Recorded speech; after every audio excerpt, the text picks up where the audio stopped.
Welcome back to the podcast. It is officially fall, my very favorite season. Not only that, it's October, my very favorite month of the year. I live in the Pacific Northwest, and so if you live around here, you know fall is perfect. You've got the leaves changing, you've got the crisp air, the sun is still shining. Needless to say, I love it, and it's cozy season. I've been diving into all my cozy shows.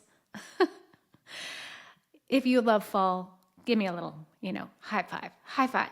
And if you're watching me on YouTube, hello. I'm so glad you're here. If you have not checked out my YouTube channel, you can watch Raising Happy Teens live.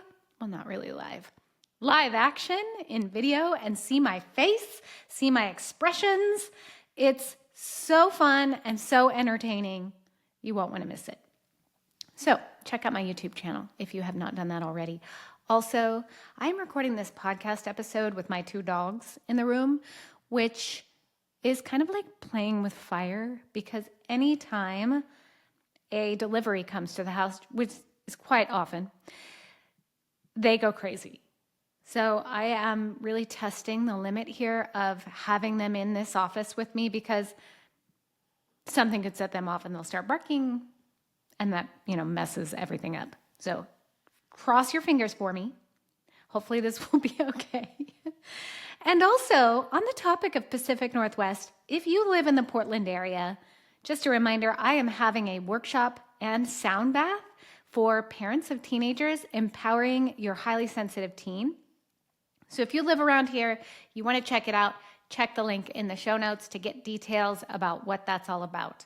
If you've never experienced a sound bath before, first off, you must, whether it's in my workshop or somewhere near you.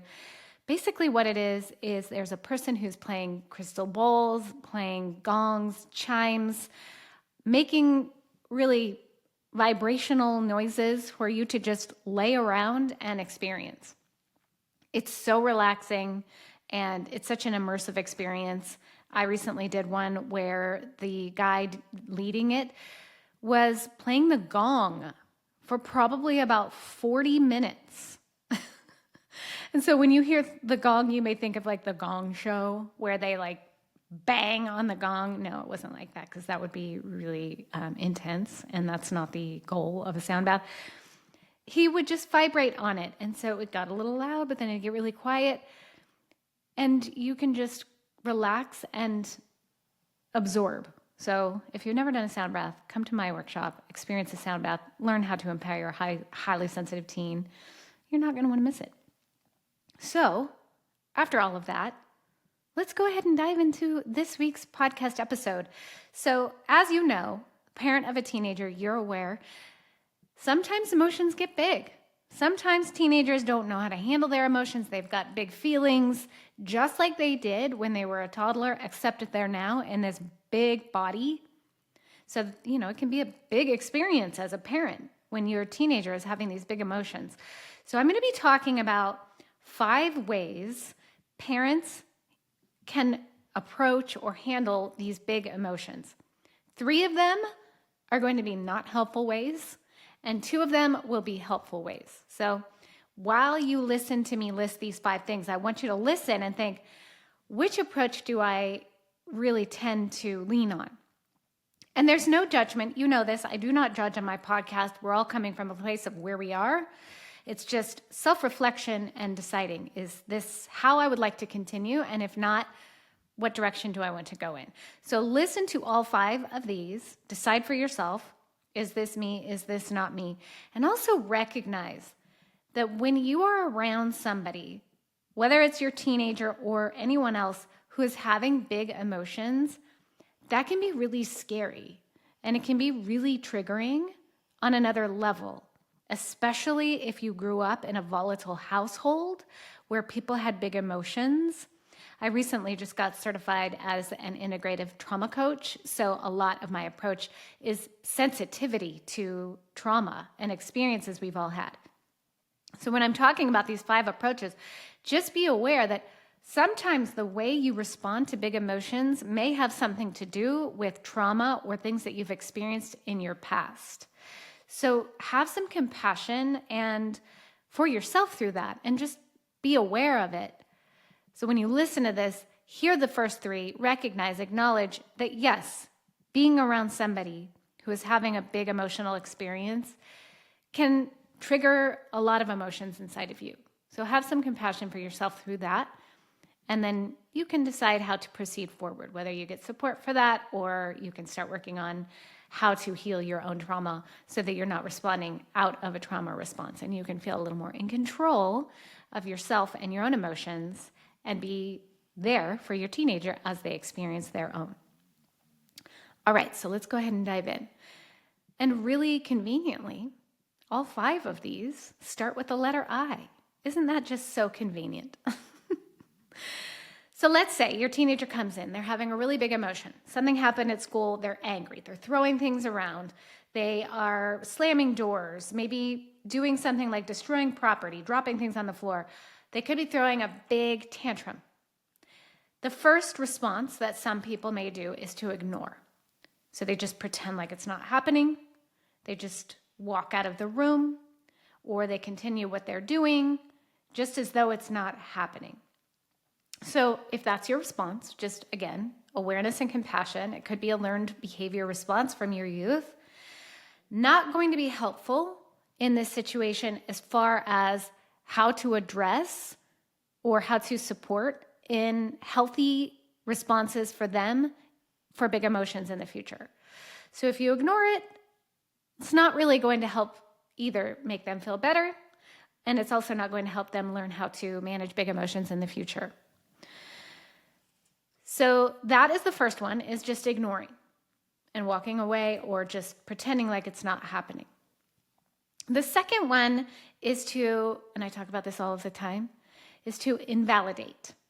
So that's something like, you're overreacting. This isn't a big deal. Calm down.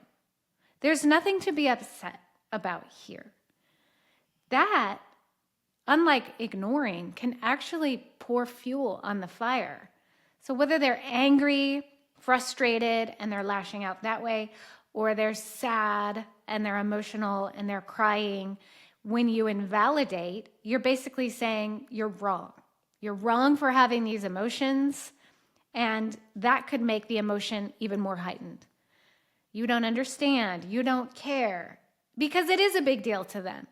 Even if you're looking at it and you're thinking, that really isn't that important, I don't know why you're so upset, you can think all you want. But if you verbalize what you're really thinking, you have to be aware that there are going to be consequences, one of which you could actually heighten the emotion even further. So think all you want, but invalidating verbally is not going to really support them or you in that situation. The third one is to inhibit. So basically you're telling them to stop doing what they're doing. Stop crying, right? Stop banging things around. Stop feeling what you're feeling. This isn't the right time. Another thing that can be brought up a lot is, you know what? You should be grateful. You should be grateful for all you have. You have no reason to be upset. Look at how great your life is. This isn't a big deal, again, with invalidation. But basically you're telling them, hey, it's not okay to act this way. It's not okay to do this.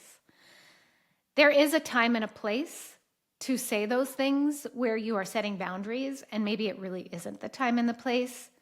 But at the same time, and I'm going to get to the strategy to help support them when they have big emotions, but when you tell them that it's not okay to feel these things, you're basically stopping them in their tracks, but also stunting their ability to experience these emotions and sending the message that it's not okay to have emotions. And one really big side effect of that is that they avoid the emotions down the road. And I've talked about this on the podcast, how really inhibiting emotions on any level over a period of time takes a toll on your body because of the mind-body connection. So if your emotions are constantly being stunted or inhibited to the point where you hold them in, you don't allow yourself to feel them, they're going to come out in other ways. You're going to have physical sensation, physical reactions, illnesses, aches and pains. it comes out in a different way. So if you can't express it in a healthy way, emotion, it will get trapped, but eventually come out. So inhibit is the third one, not to do. Now I'm going to get to the two that you do want to do, which is what you're here for, right? Okay, so the fourth one is to invite the emotion. So what that means is you see that they're having emotion and you allow it. And if you're sitting there thinking, well, gosh, if they're throwing things around or they're breaking things, why would I allow that? That's not okay. I will address that in the fifth strategy. But when you invite it, basically what you're doing is you're giving them the opportunity to acknowledge, I'm having this big emotion, and to understand this is what this big emotion is. So when you allow it as a parent, there's something that could come up for you, and that is definitely fear and an uncomfortable feeling. Because especially if you woke up in a house, or you were raised in a house where it wasn't okay to have big emotions, at least outwardly. It's like we keep these big feelings to ourselves. So you were never really around people who would share emotions, and it can feel really uncomfortable. I'm not used to being around somebody who's crying. I'm uncomfortable. But that's where you can start to do the work to address that so that you can hold space for your teenager when they are having big emotions. That's the inner work that you as a parent can do to allow for your teenager to have a healthier experience with emotions. So when you invite it, you're helping them name the emotion. And you can do that lots of different ways. There's a feelings or like an emotions wheel I've shared in the past. You can just Google emotions wheel. I think the one I shared was through the Calm app. Just emotions wheel, Calm app or something like that will bring it up. But giving them the opportunity to find and, recognize this is the emotion I'm feeling so that it normalizes it. Like, this is an emotion. I'm feeling frustrated, or I'm feeling sad, or I'm feeling angry or bored, whatever the emotion is, right? When you invite it, you're giving them the chance to acknowledge what it is. And you're also sending the message, hey, all of these feelings are welcome. There's no emotion that you can have that is not allowed. You are allowed to feel whatever it is that you are feeling. And like I said, it can be scary. But it's important to do this in order to get to the next step. But when you're able to give them the chance to acknowledge it and invite it, emotions aren't as scary. And I really want to harp on this for a moment, because one of the reasons why people have so much anxiety is because they've never learned how to process the emotions they're having. They stuff them down. And when you stuff down emotions, it will lead to feelings of anxiety, feelings of stress.